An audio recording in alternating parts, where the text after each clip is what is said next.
హాంకాంగ్లో భారీ అగ్ని ప్రమాదం జరిగింది. ఓ కోర్టు కాంప్లెక్స్లో మంటలు చెలరేగాయి. ఈ ఘటనలో 44 మంది సజీవ దహనం అయ్యారు. 300 మంది గల్లంతయ్యారు. మృతుల సంఖ్య మరింతగా పెరిగే అవకాశం ఉన్నట్టు తెలుస్తోంది. అగ్నికీలల్లో వందలాది మంది చిక్కుకుపోయారని తెలుస్తోంది. 31 అంతస్తుల టవర్ల నుంచి దట్టమైన పొగ ఎగిసిపడుతోంది. భారీ మంటలను ఆర్పేందుకు 128 ఫైర్ ఇంజన్లు అక్కడికి చేరుకున్నాయి. మంటలను అదుపు చేసే ప్రయత్నం చేస్తోంది ఫైర్ సిబ్బంది. 700 మంది తాత్కాలిక నివాసాలను తరలించడం కూడా జరిగింది. 16 గంటలు దాటిన మంటలు ఇంకా అదుపులోకి రాలేదు.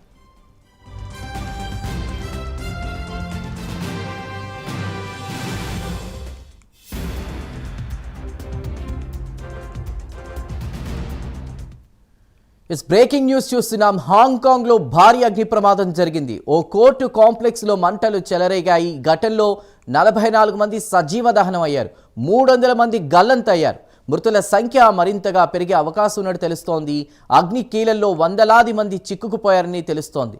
31 అంతస్తుల టవర్ల నుంచి దట్టమైన పొగ ఎగిసిపడుతోంది. భారీ మంటలను ఆర్పేందుకు 128 ఫైర్ ఇంజిన్లు కూడా అక్కడికి చేరుకున్నాయి. మంటలను అదుపు చేసే ప్రయత్నం చేస్తోంది ప్రస్తుతం ఫైర్ సిబ్బంది ఎవరైతే ఉన్నారో. 700 మంది తాత్కాలిక నివాసాన్ని కూడా అక్కడికి తరలించారు. ఈ నేపథ్యంలో 16 గంటలు దాటినా ఇంకా మంటలు అదుపులోకి రాలేదు.